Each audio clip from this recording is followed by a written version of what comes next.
Esta es Cristiandad, luchando para que Cristo reine.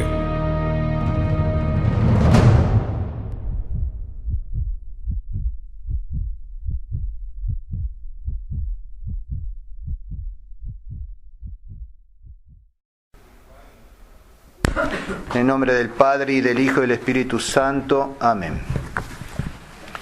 A lo largo del año eclesiástico, ya bien avanzado, a partir del Adviento, la Sagrada Liturgia nos ha ido poco a poco descubriendo los grandes misterios de la verdadera religión. Los principales son los de la Santísima Trinidad, el de la Encarnación y el de la Redención. Y el primero y el más grande de todos estos misterios, evidentemente que es el de la Santísima Trinidad, porque constituye la vida intratrinitaria, la vida divina en sí misma, y los otros dos misterios, el de la Encarnación y el de la Redención, lo presuponen. Y la Iglesia entonces, impulsada por el agradecimiento, se remonta hoy a la fuente misma de todas las gracias, de todos los misterios que ha ido viviendo a lo largo de este año litúrgico, y por medio de la liturgia se eleva hasta el origen mismo, el principio primero y el último fin de todo, que es la Santísima Trinidad. La Iglesia quiere desahogar hoy su corazón, inundado de agradecimiento y de amor, y en ese perenne Gloria Patri et Filio Spiritus Santo resume todo su reconocimiento, todo su agradecimiento a la Santísima Trinidad. Y por eso en el introito de esta misa, recordando los misterios, las gracias de Navidad, Pascua, Pentecostés, la Iglesia eleva su cántico jubiloso, agradecido, hasta el trono de Dios uno y trino. Bendita sea la Santa Trinidad y la individua unidad. Glorifiquémosla porque ha tenido misericordia de nosotros. Hoy debe ser entonces la gran fiesta de nuestro agradecimiento al Padre, al Hijo y al Espíritu Santo. Agradecimiento por haber realizado y por continuar realizando en nosotros una misericordia sin límites, como es la obra de la creación, de la redención y de la santificación. Y por eso exclamar con San Pablo: oh profundidad de las riquezas, de la sabiduría y de la ciencia de Dios. Así, llena de asombro, llena de respeto, la Santa Iglesia contempla hoy el abismo de la misericordia, de la sabiduría y de la ciencia divinas.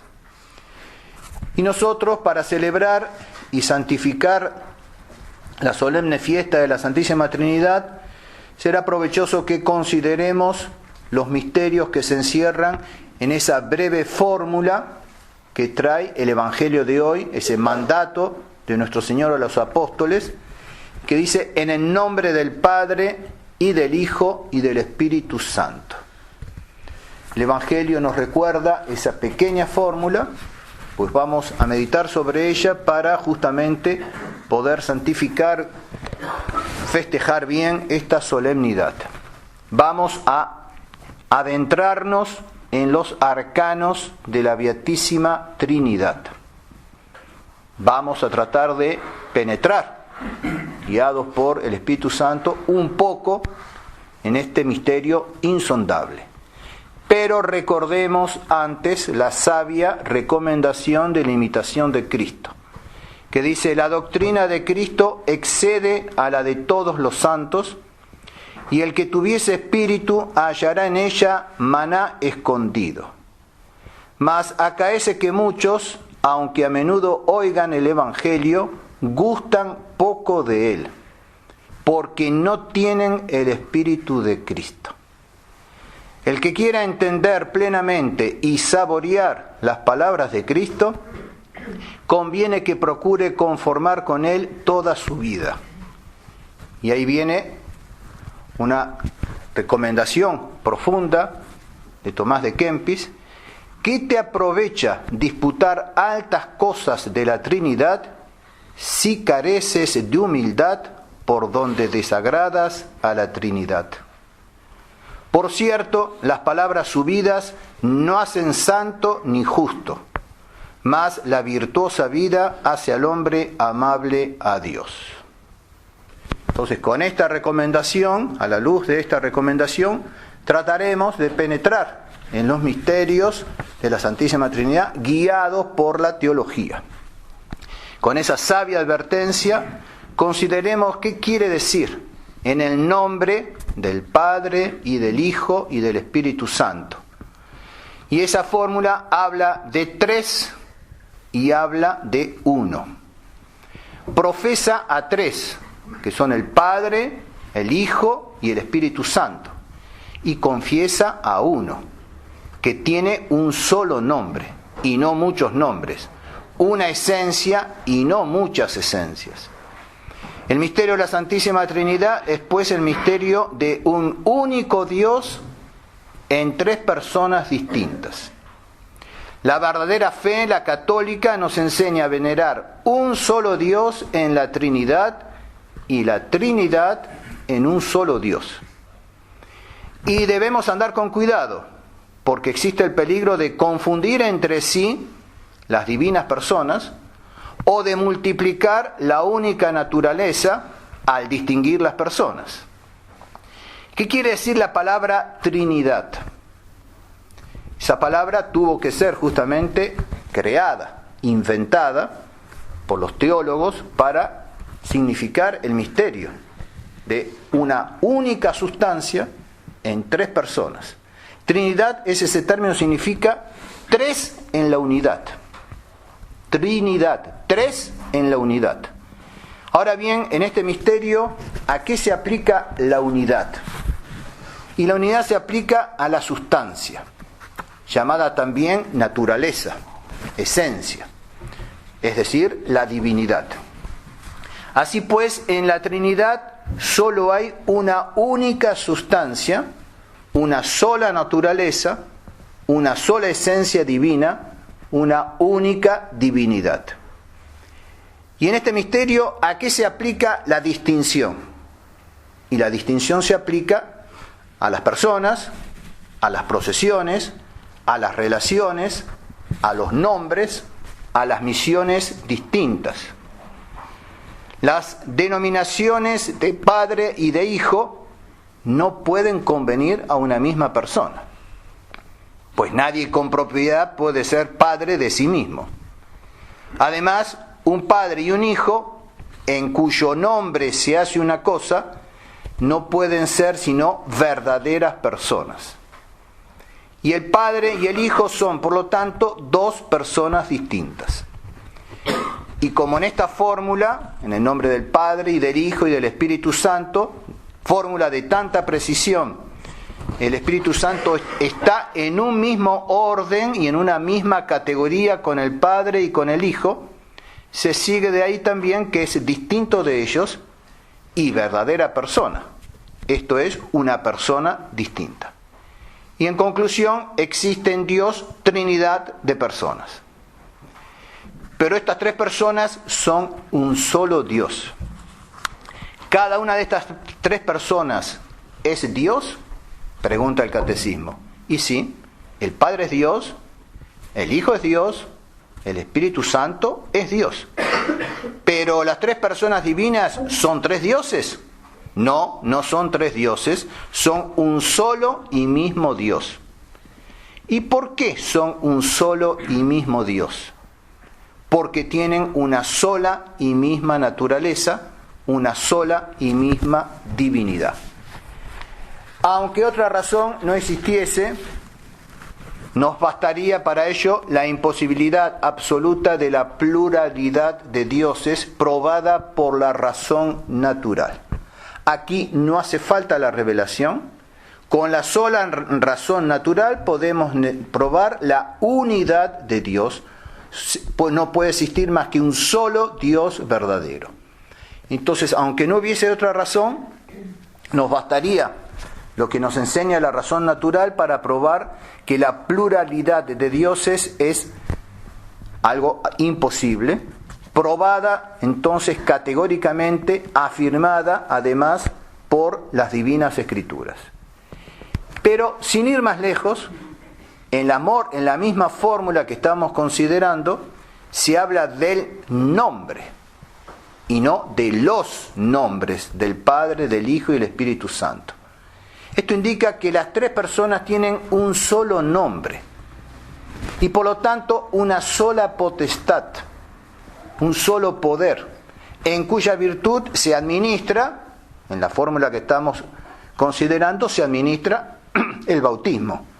Id, bautizad a todas las gentes en el nombre del Padre, del Hijo y del Espíritu Santo. Lo mismo podríamos aplicar a cualquier otra acción a destra de la Santísima Trinidad. Esto indica que las tres personas tienen un solo nombre, una sola potestad.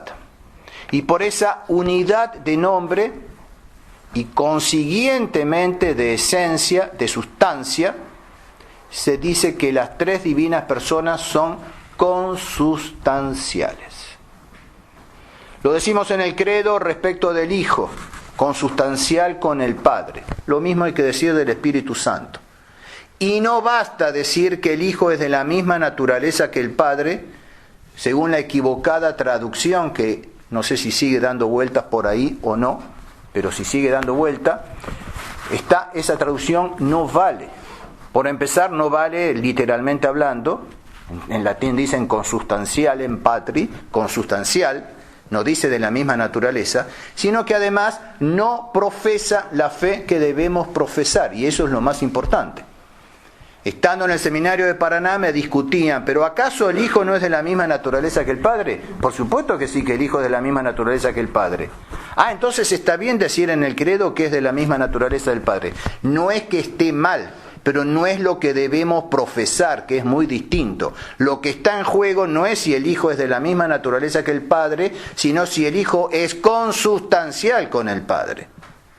Y entonces me están escamoteando la profesión de la verdadera fe. Eso tener que discutirlo en un seminario. Allá por el año 76, 77, 78. No es de hoy. Y si lo siguen profesando así, es lo mismo si dijera, como tantas veces ya he dicho también respecto del obispo de Kent, no basta decir que la Santísima Virgen es una hermosa doncella. Sí, por supuesto. Pero no es eso lo que yo tengo que profesar. Tengo que decir que es inmaculada, tengo que decir que es virgen, tengo que decir que es la madre de Dios. Por supuesto que yo digo que si es una hermosa doncella, no está mal. Pero no es eso lo que tengo que profesar. Y aquí lo mismo, respecto de las tres divinas personas, lo que tengo que profesar, lo que tengo que confesar, lo que tengo que defender, lo que tengo que impedir que sea atacado, es la consustancialidad de las tres divinas personas. Tres personas distintas, una sola sustancia, y esa única sustancia, esencia, divinidad, participada por las tres personas. Eso es lo que tengo que profesar. Eso indica entonces que esa unidad de nombre, de esencia, se dice de las tres personas. La distinción de las tres divinas personas ¿destruye la unidad de naturaleza? No, ya que al mismo tiempo que son distintas por sus relaciones incomunicables y por sus propiedades personales, las tres divinas personas son iguales por su naturaleza y por sus perfecciones absolutas. En la Trinidad, la multiplicación de personas no lleva consigo la multiplicación numérica de las sustancias. Hay pues en Dios tres personas y una única sustancia. Y esta única sustancia divina, que existe entera e igual en cada una de las tres divinas personas, no se posee, sin embargo, por idéntico título. El Padre no la posee, la divinidad, con el mismo título que la posee el Hijo, y el Espíritu Santo no la posee con el mismo título que el Padre y el Hijo. Y por eso tenemos el Padre, el Hijo y el Espíritu Santo. El Padre la posee de sí mismo y por sí mismo, como principio y fuente que es al interior de la divina vida intratrinitaria. El Hijo la recibe del Padre por comunicación de identidad, en virtud de la eterna generación por la cual procede del Padre. Y el Espíritu Santo la recibe juntamente del Padre y del Hijo, en virtud de esa inefable expiración por la cual procede de ellos como de un principio único. Y así las tres divinas personas se distinguen entre sí únicamente por sus propiedades. Sería absurdo y herético suponer cualquier diferencia o desigualdad entre ellas. Es propio del Padre el ser ingénito. Es propio del Hijo el ser engendrado por el Padre, y es propio del Espíritu Santo el proceder del Padre y del Hijo. Y en Dios hay pues dos procesiones, la del Hijo y la del Espíritu Santo. El Padre no procede de nadie, es no nacido, es decir, principio sin principio. Y por eso dice el símbolo quicunque, el Padre de nadie es hecho, ni criado, ni engendrado. ¿Cómo procede el Hijo del Padre? Y el Hijo procede del Padre por vía de generación. Dios Padre, contemplándose, reproduce en sí mismo su propia imagen, perfectamente igual, consustancial. Y esa imagen viva y subsistente es su Hijo. Y por eso dice el quicunque, el Hijo es solo del Padre, no hecho ni criado, mas engendrado. ¿Y cómo procede el Espíritu Santo del Padre y del Hijo? Y el Espíritu Santo procede del Padre y del Hijo por vía de amor. El Padre y el Hijo se aman infinitamente. Y el Espíritu Santo procede de ellos como de un solo principio de expiración activa. Padre e Hijo se aman, aspiran el uno hacia el otro, con el fin de ser un solo y mismo espíritu. Y ese amor recíproco del Padre y del Hijo y del Padre, amor viviente y subsistente, es el Espíritu Santo.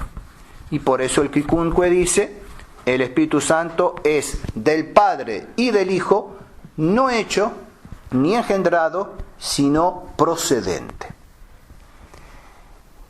Y cabe preguntarse, ¿por qué en Dios solo hay dos procesiones? La del Hijo y la del Espíritu Santo.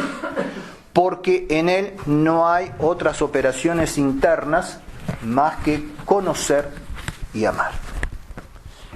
La actividad interna de Dios no tiene ya más que operar cuando por el entendimiento produce la persona infinita del Hijo y cuando por el amor produce la persona infinita del Espíritu Santo. Y allí se acaba toda la vida intratrinitaria desde toda la eternidad y por toda la eternidad. Y Dios es infinitamente feliz conociéndose y amándose. Y no necesitaba absolutamente para nada crear ninguna criatura, ni un ángel, ni un hombre, ni la Santísima Virgen María. En su vida intratrinitaria es absolutamente feliz, desde toda la eternidad y por toda la eternidad.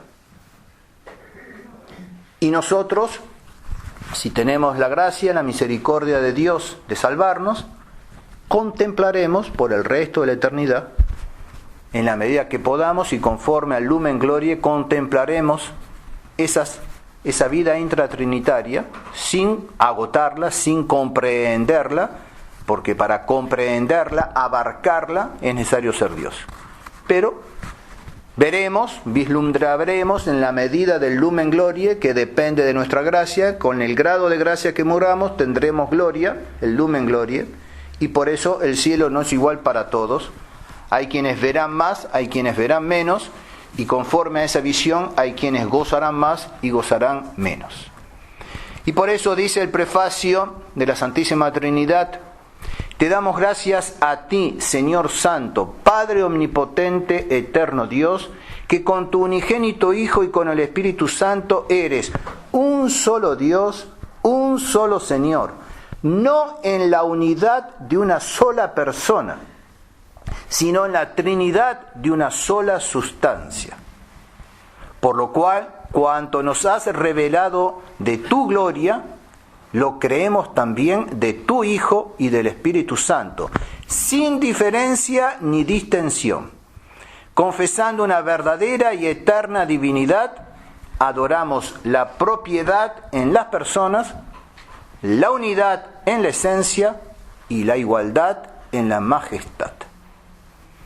Como todas las cosas de la Iglesia, como todas las cosas de la Santa Liturgia, sobre todo la liturgia romana, la concisión, la sobriedad, la precisión, que admiran a la inteligencia por un lado, la desbordan en admiración, y por otro lado también hacen deleitable, lo hacen gustoso a la voluntad. Releamos, meditemos, contemplemos ese prefacio de la Santísima Trinidad. Si quieren, completen con la primera parte del Quicunque, del símbolo de San Atanasio, referente a la Santísima Trinidad. La segunda parte se refiere a la encarnación, a nuestro Señor Jesucristo. Ahora bien, si en la vida interna de la Trinidad las operaciones son propias de una o de dos de las personas, en cambio, en las relaciones externas, a partir de que la Santísima Trinidad se decidió a crear, en todas esas relaciones externas, toda operación adextra, hacia el exterior, es una acción común por igual a toda la Trinidad. Porque las que obran es la sustancia y no las personas. Entonces, la operación se atribuye a esa naturaleza, a esa divina naturaleza. Esto se indica también en la fórmula trinitaria que estamos considerando, en el nombre del Padre, y no dice en los nombres del Padre, del Hijo y del Espíritu Santo. Y de ese modo, en la administración del bautismo, lo mismo que en toda otra operación externa, uno es el nombre, una la potestad, una la potencia, con que intervienen por igual las tres divinas personas. Pero, aunque esto sea así, es decir, que rigurosamente hablando, toda operación de Dios en las criaturas corresponde igualmente a toda la Trinidad, con todo, sin embargo, hay cierta apropiación. La teología, los teólogos, hacen apropiaciones. Cada una de las obras se atribuye especialmente a aquella divina persona con cuya propiedad, por eso apropiación, se atribuye a esa persona, en cuya propiedad personal tiene una especial afinidad. Y así, por ejemplo, es ordinario, es común, atribuir al Padre las obras en las que brilla el poder de Dios. Es propio atribuir al Hijo las obras en que resplandece la divina sabiduría, y al Espíritu Santo se le apropian las obras en las cuales se muestra más particularmente el amor o la santidad infinita de Dios. Y así decimos entonces que el Padre nos creó, en realidad nos creó toda la Santísima Trinidad, pero le atribuimos, le apropiamos a Dios, el Padre nos creó, el Hijo nos redimió y el Espíritu Santo nos santifica. ¿Por qué esto? Porque, como ya sabemos, el Padre, en virtud de su misma paternidad, posee la plenitud del ser y del poder. El Hijo procede del Padre por vía de inteligencia, y por eso se le apropia las obras de sabiduría, y el Espíritu Santo procede por vía de amor, y por lo tanto se le apropian las obras en que resplandece la misericordia. Y sabido es de cuánta aplicación son estas apropiaciones de las divinas personas en la piedad personal de los fieles, para una mayor fervorosa devoción hacia las tres divinas personas. Nos podemos dirigir a la Trinidad como tal, nos podemos dirigir por apropiación más especialmente al Padre, o más especialmente al Hijo, más especialmente al Espíritu Santo, según nos mueva el Espíritu Santo, nos mueva en definitiva Dios, a cada uno según nuestra forma de ser, según nuestra propia devoción o piedad. Con la fórmula, en el nombre del Padre y del Hijo y del Espíritu Santo, se expresa consiguientemente la intervención una con propiedad, varia por apropiación de las divinas personas en todas las obras de la creación y de la santificación. Y con razón, pues, la Santa Iglesia y todos los fieles emplean esta fórmula sagrada al principio de todas sus obras, como reconocimiento de la soberanía de Dios y al mismo tiempo como una invocación de su auxilio omnipotente y una consagración de todas nuestras obras al mayor servicio y alabanza de Dios. Y acompañamos esa fórmula con la señal de la Santa Cruz. ¿Por qué? Para manifestar que a Jesucristo le debemos el conocimiento que poseemos de la Santísima Trinidad y que a Él debemos los méritos de su santa muerte y la confianza para todas nuestras obras. Y por eso esa fórmula, en el nombre del Padre y del Hijo y del Espíritu Santo, la acompañamos de la señal de la cruz. Retengamos entonces en nuestra inteligencia esas sentencias. Tres personas distintas, un solo Dios verdadero. El Padre, principio ingénito. El Hijo, engendrado por el Padre desde toda la eternidad. El Espíritu Santo, que procede del Padre y del Hijo, sin sucesión de tiempo. Es justo y necesario que conozcamos, amemos y sirvamos acá en la tierra el objeto de nuestra bienaventuranza en el cielo, si por la misericordia de Dios llegamos allá. Es justo que ya comencemos aquí nuestra alabanza, nuestra glorificación. La Santísima Trinidad es, por lo tanto, misterio de fe, misterio profundo, misterio insondable. Y disponemos de este hermoso día para festejar, para homenajear a la Santísima Trinidad. Hagámoslo lo mejor posible. Sí, ya tenemos la misa, por supuesto, pero que no termine nuestra glorificación con la misa.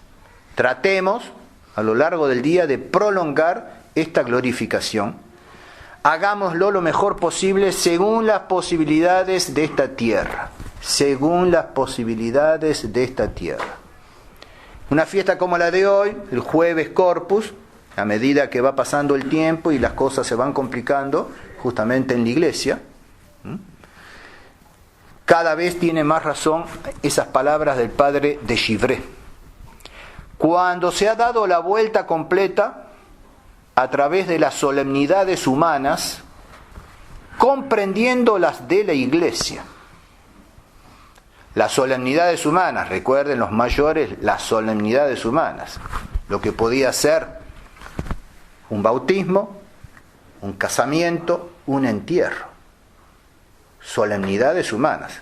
Lo chabacano hoy en día de un bautismo, de un casamiento y hasta de un sepelio. A medida que nos vamos acercando al fin del mundo, mal que les disguste a más de uno, nos vamos acercando al fin del mundo. Eso no quiere decir que sea mañana, pero no me puede negar que nos vamos acercando al fin del mundo. Estamos más cerca nosotros del fin del mundo que Santo Tomás. Y con más razón, más cerca del fin del mundo que San Agustín. A medida que nos vamos acercando al fin del mundo, las solemnidades humanas son cada vez menos solemnes. Pero de todos modos, en el tiempo del padre de Chivray, que eran todavía solemnes, él decía: cuando hemos dado la vuelta completa a través de todas las solemnidades humanas, comprendiendo las de la Iglesia, a pesar del verdadero respeto que merecen por lo que representan, uno vuelve un poco vacío y triste.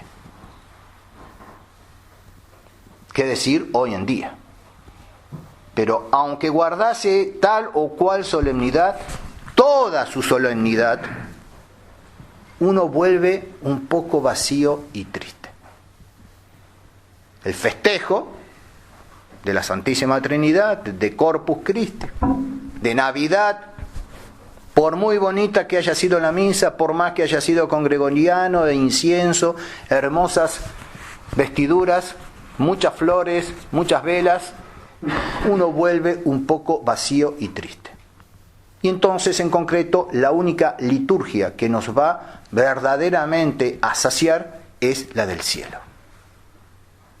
Mientras estamos aquí en la tierra, tratemos de festejar, de glorificar, de solemnizar lo mejor posible, conforme a nuestras pobres posibilidades humanas, esas fiestas.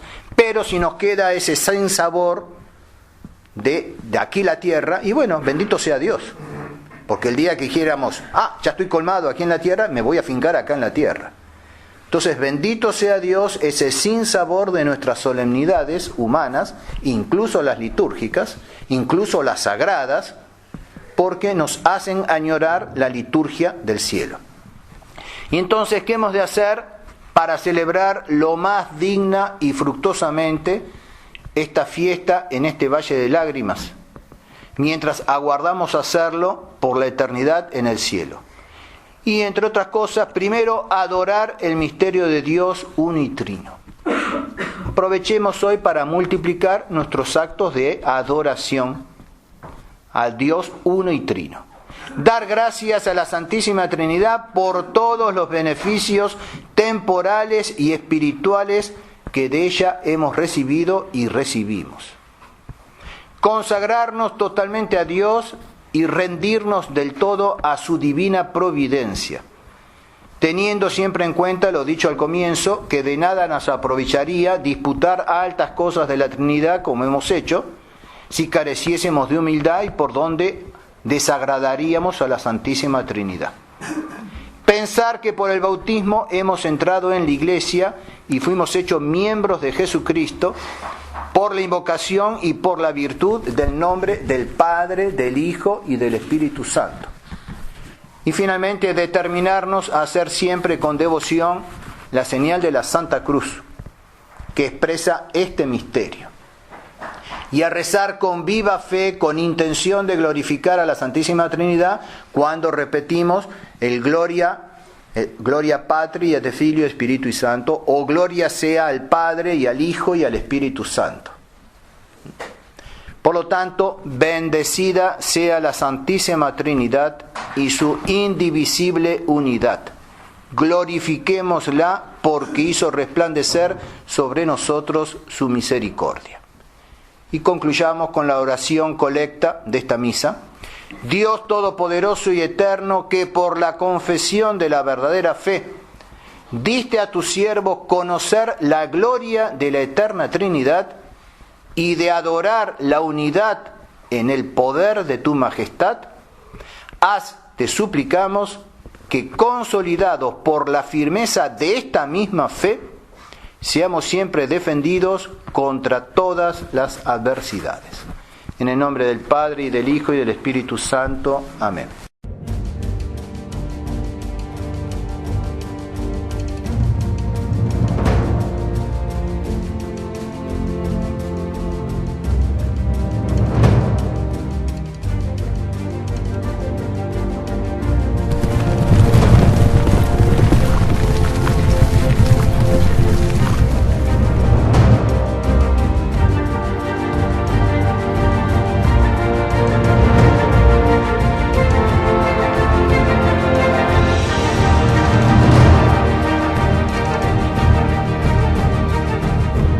Esta es Cristiandad, luchando para que Cristo reine.